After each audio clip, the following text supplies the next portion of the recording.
Welcome to the July 2020 MCUL Priority Report.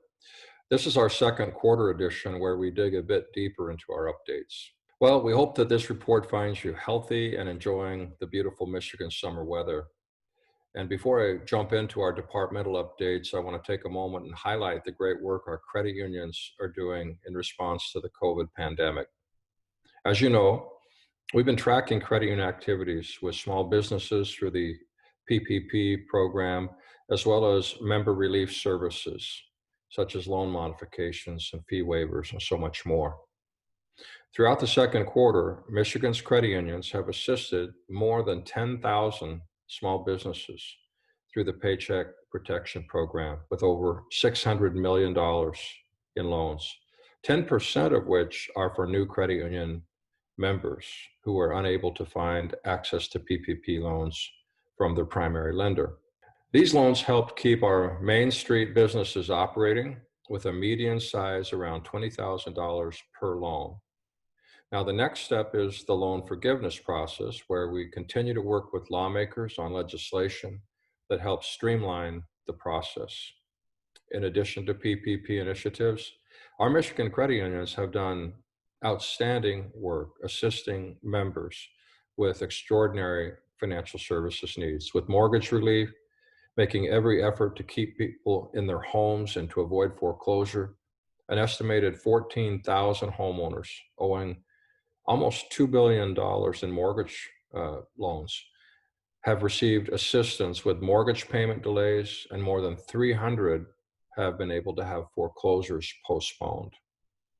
Moreover, members in need were issued more than 250,000 skip payments, resulting in more than $1 billion in payment delays due to financial hardship related to the income loss from COVID.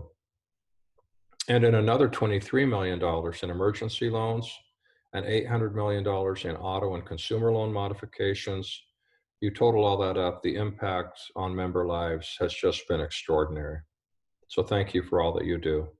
These types of numbers are very powerful for members looking for financial relief, obviously, but also for legislators and regulators and community leaders who need to understand our not-for-profit tax-exempt structure and all the good that it does, especially during the toughest economic times.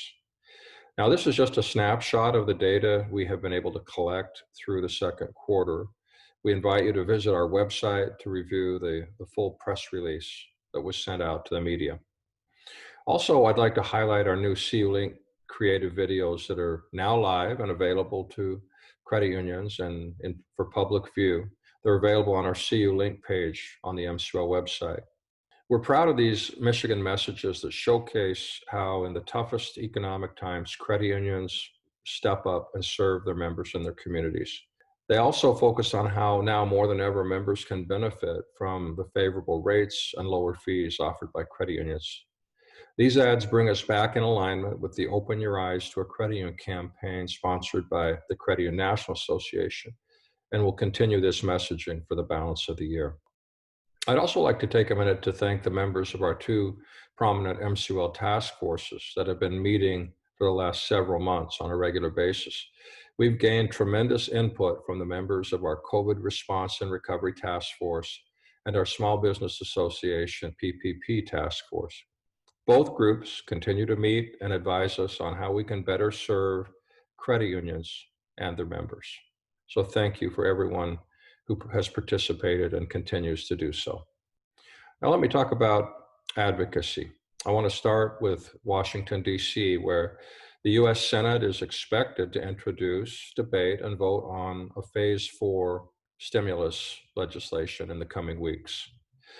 The Republican-led chamber will likely focus its bill on business liability protections, fall school openings, and job creation. It's likely the bill will also include some level of funding for state and local governments, as well as healthcare providers dealing with increasing COVID-19 cases and American citizens, be it through stimulus checks or tax credits. As you may recall, the U.S. House of Representatives Phase 4 bill that passed in May, nicknamed the HEROES Act, included approximately $3 trillion in funding The Senate is expected to try to keep their bill closer to 1/3 of that at around $1 trillion, still a very big number. Now, the HEROES Act included several provisions that concern credit unions, primarily those that created moratoriums on foreclosures, evictions, consumer debt, and small business debt. While the HEROES Act was deemed to be dead on arrival in the Senate by Republican leadership, Republicans will need to negotiate with their Democratic colleagues to secure the necessary 60 votes needed to pass the next stimulus bill. Now, we've communicated our concerns to both of our U.S. Senators, Peters and Stabenow, and urged them to work with their Democratic colleagues to keep this language out of the bill. We also discussed the positive provisions of the HEROES Act with the Senate offices and requested that they support and work to have these provisions included in the bill that will ultimately pass both chambers. This includes language that establishes a $75 billion homeowner assistance fund, something that we're very interested in, providing $100 billion for rental assistance, directs $1 billion in funding for the CDFI fund, and includes reforms to the PPP program. While we wait, we're pleased to see Congress come together and work on PPP recently, extending the application deadline to August 8th. In addition, Senator Kevin Cramer introduced legislation that would provide small businesses with PPP loans of $150,000 or less with automatic forgiveness. The hope is to have the legislation added to any coming Phase 4 stimulus bill that begins in the Senate and makes its way through Congress. We'll keep you apprised of any developments around PPP, Phase 4 legislation, and other credit union federal legislative priorities. Now, on the state side, the legislature has begun their summer break with only a handful of session days scheduled between now and September. Prior to the legislature's departure, they presented the governor with a bill that suspended the July 1st deadline for the fiscal year 2021 budget. This will allow the governor and the legislature additional time to find ways to address the ominous $3 billion state budget deficit. Our team is working to oppose, in a separate matter, HB 5097. That's the payday lending power expansion legislation. And we've communicated our opposition to the bill with key committee members, as well as leadership, and our DIFS director, Anita Fox, and advisors to Governor Whitmer, excuse me. The team is also fine-tuning the data breach packages in both the House and the Senate. More developments on those should come this summer and fall. Now, on the appropriations front, we continue to socialize our priorities for the 2021 budget. These priorities include funding for the Michigan Saves program and e-recording upgrades across the state. The budget deficit continues to be more than $3 billion, as I said, for the 2021 budget. Our team knows that this is an uphill battle, but we're working to at least put the framework in place to ensure that these projects are funded, if not this year, then in 2022. And as you likely know, we had to cancel the MCUL Governmental Affairs Conference this year and didn't get to distribute the PAC Awards for last year's performance. We deeply appreciate all of your commitment to our political action efforts, and we'll be mailing those awards that were earned by the recipients in the next couple weeks. A complete list of winners can also be found on our website. Now let me shift to regulatory compliance. On the regulatory compliance side, MCUL filed comments with the NCUA earlier this month on the agency's subordinated debt proposal. In our comments, we thank the agency for their efforts in crafting this proposal. We also took the opportunity to highlight our concerns with the various regulatory burdens imposed in that proposal. Elsewhere, the NCUA board has approved a request to solicit feedback on alternative procedures to modernize the agency's examination program, including aspects related to virtual examinations. So we're very interested in commenting on those requests. The request also seeks input on any unnecessary hurdles or burdens credit unions face with respect to their ability to leverage various technological advances. Comments will be due 60 days upon publication in the Federal Register. We'll be issuing a request for comment to the industry and welcome your feedback as we intend to share our comments with the National Credit Union Administration. Now let me shift to consumer awareness. As I mentioned, our CU Link cooperative advertising refresh is currently in media markets across the state. We've invested more than $900,000 in an all-digital media plan that will go through the end of the year. The first series of ads are airing now, with an additional series to come as we move into the fall. We emphasize the benefits of membership with the credit union and how credit unions are offering a helping hand to those in need with essential financial services. These ads highlight credit unions' long-term commitment to supporting their communities and their members in good times and in bad. The refreshed style of these ads pairs with CUNA's Open Your Eyes to a Credit Union campaign to build that brand equity and awareness. So we encourage you to visit the MCUL website to view the ads and to see how you can use the marketing assets to integrate with your own marketing. Our team has links to social media posts and customizable videos for inclusion in your marketing integration efforts. We hope you like the work that's been done. Let me talk about the Michigan Credit Union Foundation for a moment. The foundation is increasing consumer awareness as well by helping credit unions expand the impact of their community financial health initiatives. Foundation funding for the first half of this year focused on supporting and amplifying credit and community outreach initiatives related to COVID-19, as well as helping the Mid-Michigan chapter and the Midland area credit unions provide grants to help members recover from the flood damage to their homes that was so devastating. This funding and community impact came about because of the generous cooperative involvement of so many credit unions and credit union staff and the area businesses. And I certainly want to thank everyone involved for those impressive efforts. Together, we've shown Michigan communities that when a crisis hits, credit unions will be there to support them.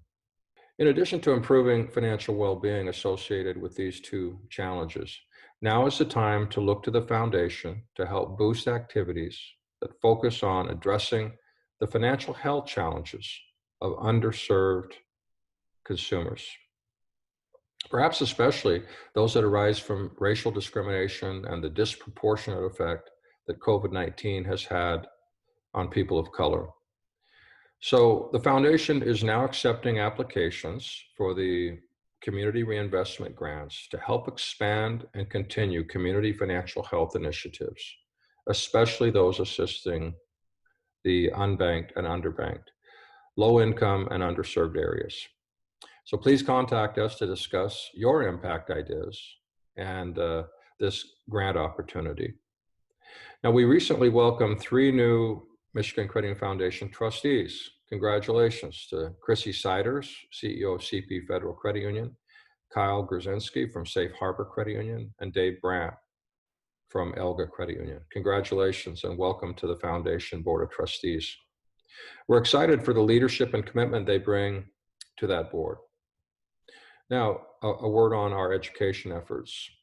Plans are in motion for Michigan Credit Union executives to participate in what we call Operation Reconnect, or the Reconnect series, 8 smaller in-person events located around the state during Michigan's beautiful summer, with opportunities to come together with peers, leave with valuable information, and participate in proper socially distanced activities in small groups. Registration will be on a first-come, first-served basis for no more than 30 attendees at each location. The Michigan road trip to 8 premier destinations will feature a different venue, timely topic, expert speaker, and activity for each of these. Participants are not limited to attending just one, so be sure to visit our website or talk with one of our team members about how you can take advantage of the Reconnect series. Now, a few words about CU Solutions Group.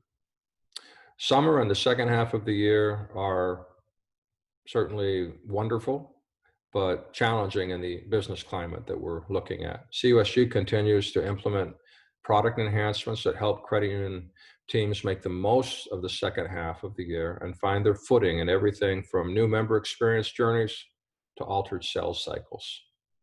As summer travel plans change, more people are looking to purchase outdoor and adventure vehicles like RVs, ATVs, and watercraft.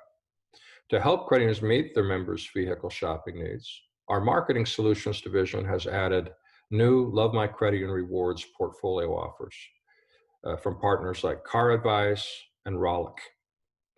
These exclusive credit union discounts grow the value of membership for credit unions. It can also help to open conversations about vehicle loans. We've added these and several other new partners already this year and have several big partner announcements on the way. Watch for more details in the coming weeks from CU Solutions Group. Now, in other big news from CUSG, as the Sprint member discount winds down after 15 years as a highly successful program, we will soon have another exciting new wireless partner to introduce to the credit union community nationwide. We can't share that right now, not until the official end of the Sprint partnership that ends on August 1st. But information on this great member opportunity will be coming in the fall. So stay tuned and look for that. In June, we also launched a Marketing Insights Network webinar series to help credit union marketing professionals get back to business, understand the operations of the new normal, and make the most of their budgets. The first webinar was a huge success with a record number of attendees. The next webinar in the series will dive deeper into the importance of member feedback, focusing on uncovering trends and taking action to improve experiences and metrics. Plans are in place to keep this marketing-focused thought leadership program moving forward so long as it proves valuable to current and prospective credit union partners. We'd love to see you at one of the upcoming webinars and gather your feedback. It's something that CUSG relies on to a great deal, so we appreciate that. In early July, we announced a new strategic partnership with PenFed Credit Union, the second largest credit union in the United States, and its marketing and advertising CUSO, White 64. Through this partnership, CUSG Marketing Solutions will offer White 64's award-winning marketing campaign, design, digital media, strategy, and studio services to our credit union clients, along with our other offerings. Again, more details will follow soon. Let me shift to our technology division of CUSG. We've investigated and now invested in a video banking solution, a product called Video Cloud. This secure cloud-based video service opens the digital door for credit unions to conduct on-screen banking interactions that also help to pare back the need for brick and mortar in-branch transactions. As we all recognize in the current climate, this type of service helps to make any organization more effective and efficient, but especially financial institutions. We have our eye on releasing this video collaboration solution by the end of summertime. From our Performance Solutions division, we're in the process of finalizing multiple new add-ons to Compies, our compensation software. They include a raw salary data lookup capability, pay equity review with related recommendations, a historical look-back feature for managers who are making pay change decisions, and administrator access options at the department level for the larger credit unions and larger organizations who use the product. We're always listening to our credit union clients and our non-credit union clients and our partners' needs to really modify Performance Pro and Compies in the best way we can to meet the needs of our clients. So if there's a capability you'd like to see added to any of our core HR performance products, please reach out to us with comments and recommendations. We welcome them. Finally, our Strategic Advisory Solutions team has continued to deliver essential, up-to-date best practices in the areas of strategic planning, leadership development, risk management, and compliance. Recently, Division Head Brandy Stankovic led a strategic planning educational session with the Events Industry Council on strategies for career progression in this very unique environment.